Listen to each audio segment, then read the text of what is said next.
مجھے حیرت ہوتی ہے، میں سچ کہتا ہوں، میں نے کل بھی کہا تھا، میں بار بار یہ بات سوچتا ہوں، میری سمجھ میں یہ بات بالکل نہیں آتی، کیوں لڑکیاں اس بات کو نہیں سمجھتی کہ ان کا حسن اور ان کا جسم ان کے بننے والے شوہر کی امانت ہے۔ وہ ہر ایک کے لیے پبلک پراپرٹی نہیں ہے، وہ پبلک کی پراپرٹی نہیں ہے کہ ہر ایک اس کو دیکھے اور داد دے اور ہر ایک ٹیز کرے اور ہر ایک جملے کسے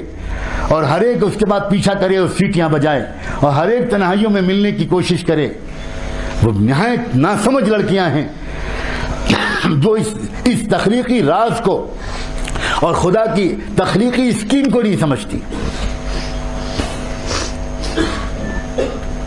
اور وہ لڑکے انتہائی ناسمجھ ہیں،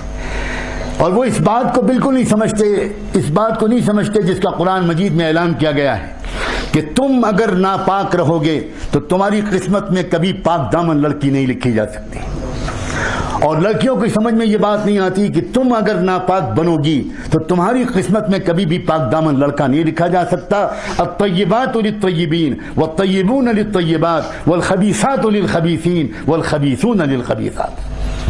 اللہ تعالیٰ نے صاف فرمایا دو قسم کے لڑکے ہیں اور دو قسم کی لڑکیاں ہیں، دو قسم کے مرد ہیں اور دو قسم کی عورتیں ہیں، ایک طیب مرد ہیں، ایک طیبات لڑکیاں اور عورتیں ہیں، جو طیبات ہوں گی ان کو طیبون ملیں گے، جو طیب لڑکے ہوں گے ان کو طیبات ملیں گی، اور جو ناپاک لڑکے ہوں گے ان کو ناپاک لڑکیاں ہی ملیں گی، اور جو ناپاک لڑکیاں ہوں گی ان کو ناپاک لڑکے ہی ملیں گے۔ چنانچہ جتنی لو میرجز ہوتی ہیں اور جتنے پیار محبت کے داستانوں کے بعد جو لوگ شادی کا رشتہ پارٹنر بنانا پسند کرتے ہیں، شاید ان میں سے 80-90% شادیاں ٹوٹ جاتی ہیں،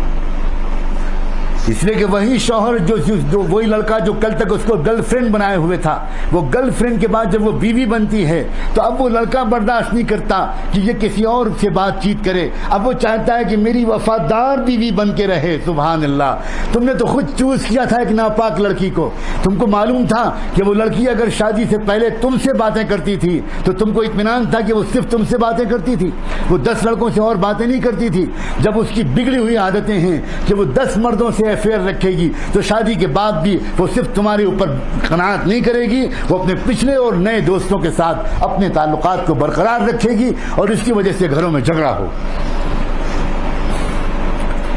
اسلام بڑا دین فطرت ہے، اسلام بڑا خوبصورت ہے، اسلام سائنٹیفک ہے، اسلام نیچرل ہے، اسلام محمد رسول اللہ صلی اللہ علیہ وسلم جو دین لے کر آئے وہ پورا دین اور پوری شریعت یقین مانو میرے اور آپ کے مسائل کا حسین ترین حل ہے۔ اپنی نگاہوں کو کنٹرول کرو، اپنی آنکھوں کو قابو میں کرو، کان اور آنکھوں کو قابو میں اگر کیا نا تو تیسرا جو آرگن خدا نے ذکر کیا ہے ان السمع والبصر والفؤاد، دل۔ اب مسئلہ ہے دل کا، اب باری ہے دل کی۔ جس کسی نے اپنے کان کو بھی بچا لیا اور اپنی آنکھوں کو بچا لیا گویا اس نے اپنے دل کو بچا لیا، اور جس نے اپنے دل کو بچا لیا،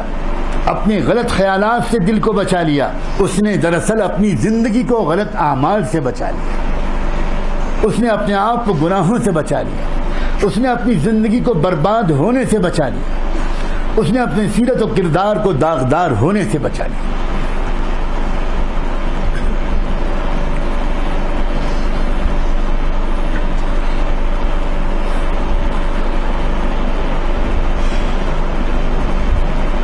یہ سن کر بہت خوشی ہوتی ہے کہ اللہ کا شکر ہے کہ باوجود اس کے کہ بہت ماحول کو خراب کرنے کی ڈیلیبریٹ کوششیں کی جا رہی ہیں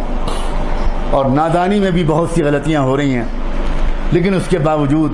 بڑی تعداد میں نوجوان انہی گندے ماحولوں سے نکل کر توبہ کر کے اللہ کا دامن تھامنا چاہ رہے ہیں،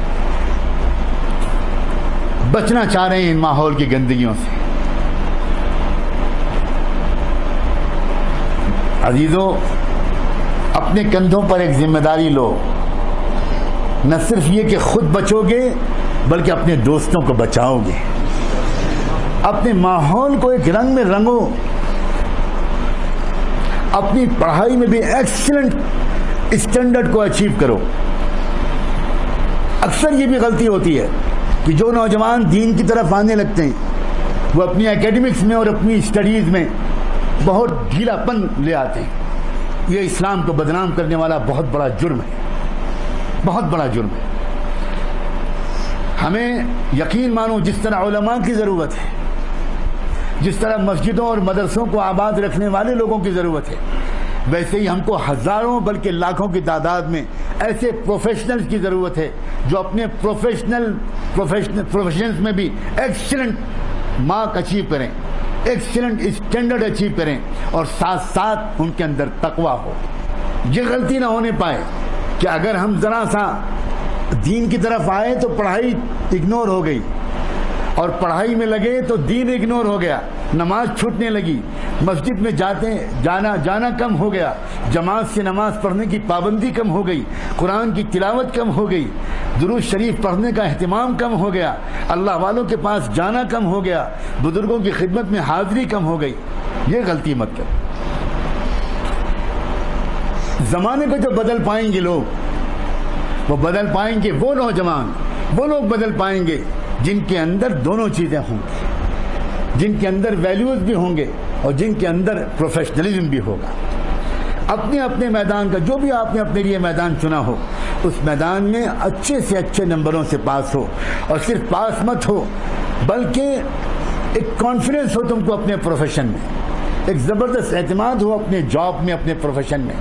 اور اس کے ساتھ ساتھ اللہ کرے اللہ کرے اللہ کرے اپنے کانوں اور اپنے آنکھوں کو، اور پھر ان دونوں کے نتیجے میں اپنے دل کو سماج کی پھیلی ہوئی خرابیوں سے اپنے آپ کو بچائے رکھنے میں کامیاب ہو جاؤ۔